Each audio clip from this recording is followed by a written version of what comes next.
Hello class, my name is Lauren Hughes and I am presenting my final project. I'm going to explain to you what this masterpiece means to me. So the 6 things at the top are balloons connected through a ribbon to an anchor. The balloons represent the 6 creators that we've talked about for the past 7 weeks, and the anchor represents myself.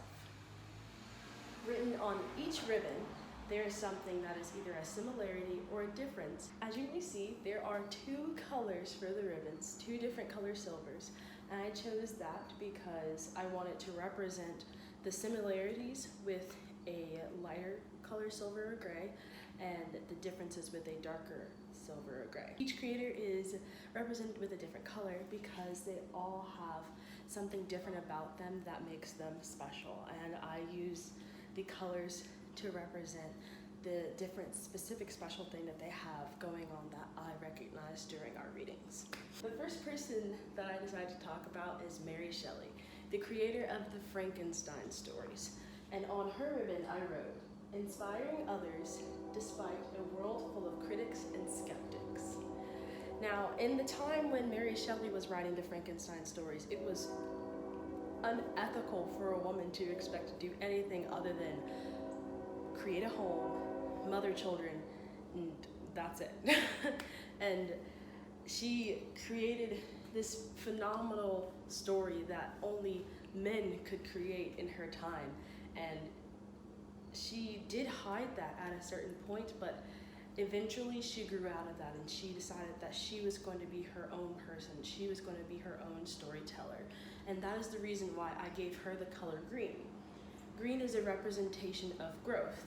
She grew out of her subconsciousness of what the critics would say and what the skeptics would have to say about a woman creating a story. And it's also a representation of balance and self-reliance. She was reliant on her skills. And the next creator I'll be talking about is Maya Angelou. She is the one with the blue balloon. On her ribbon I wrote, "Leading by example and inspiring through service and art." The reason why I wrote this for hers is because, 1, she is a member of my illustrious organization, Alpha Kappa Alpha Sorority Incorporated, and our sorority motto is service to all mankind.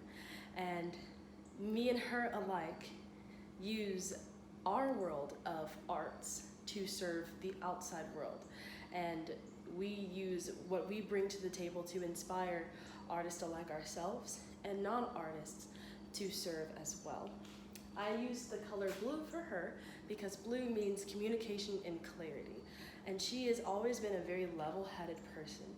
Even though she's been very free-spirited, she's always been very level-headed and grounded into her beliefs, and I think that's something that has helped carry her through her service to the world. She's always been very strong about what she wanted to display to the world, and she has never lost sight of that.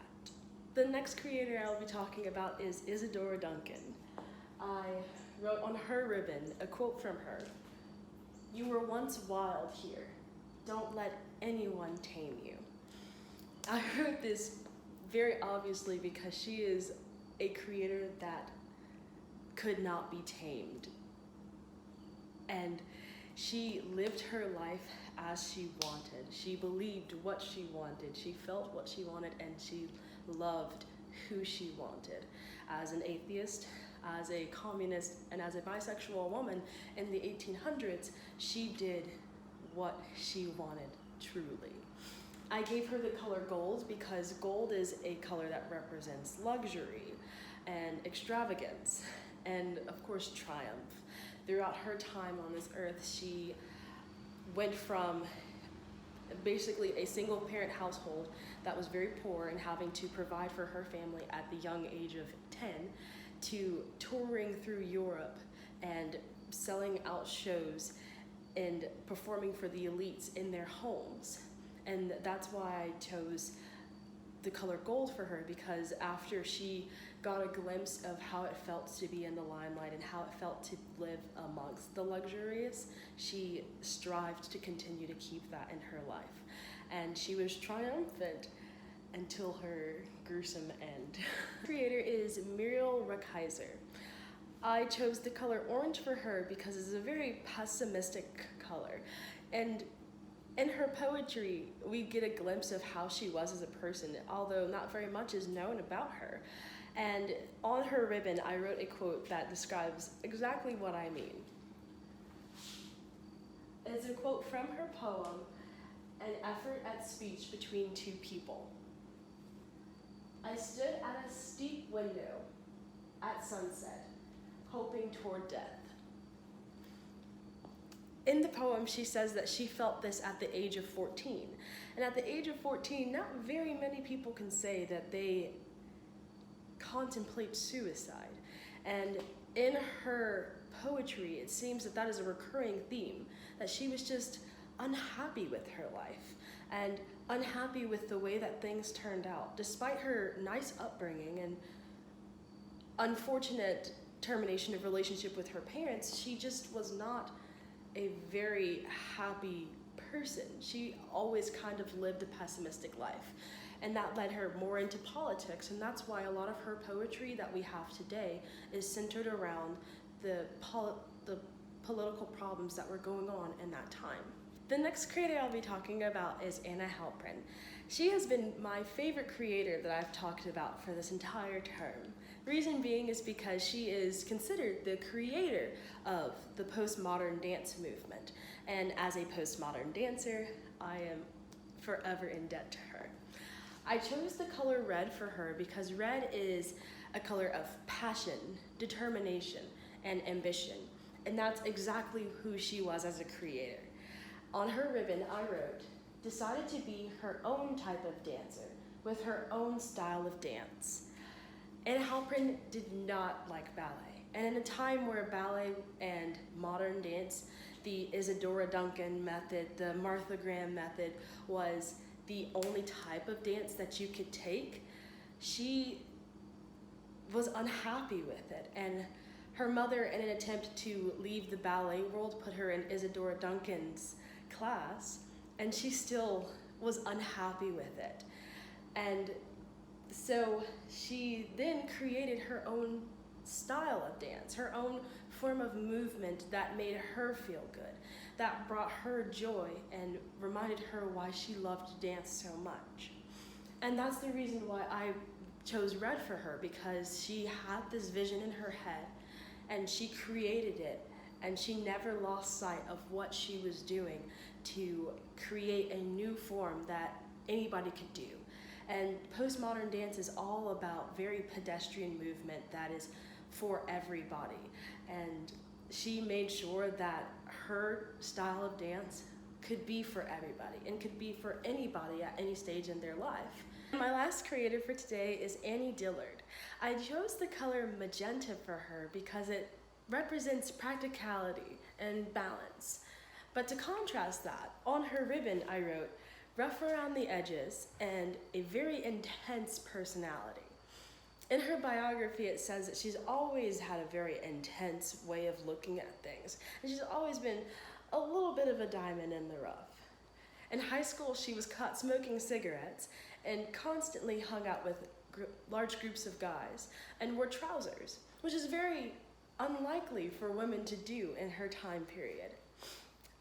But I chose the color magenta because as she got older and after she matured and married and divorced and married again and divorced again, she became very practical about the way that she went about her art. It was structured in a way that anybody could read it at any point, and anybody could relate to it at any point. It was very practical, and it was very balanced. It made sense with her life, but it makes sense with our lives as well, which gives us a sense of similarity to her. But I chose a difference between us. I've always seen myself as a very clean-cut type of person, very girly person, very feminine person in general. And I just don't relate as much to her as a creator because of how masculine some of the things that she goes about is. All the creators that I chose to speak about are very free-spirited people. I chose to represent them as balloons because balloon represents freedom. But in my opinion, balloons represent false freedom. You get to see them free at the top, but they're always tied down to something. And I wanted to represent myself as the thing that they're tied down to that connects our similarities and differences, because at the end of the day, we're all creators. I chose to represent myself as an anchor because although I am a creator and although I do consider myself a very free-spirited person, I am tied down to various things in this world that keep me grounded. For example, my religion, my family, my personal beliefs about how life and how relationships are. They tie me down to keep me grounded in what I feel as a creator. And I think this helps to guide me to become a better creator, my own type of creator. So although I'm not floating high with the rest of the creators that I talk about in the presentation, I still feel pretty grounded and secure in how I am as a creator. Thank you.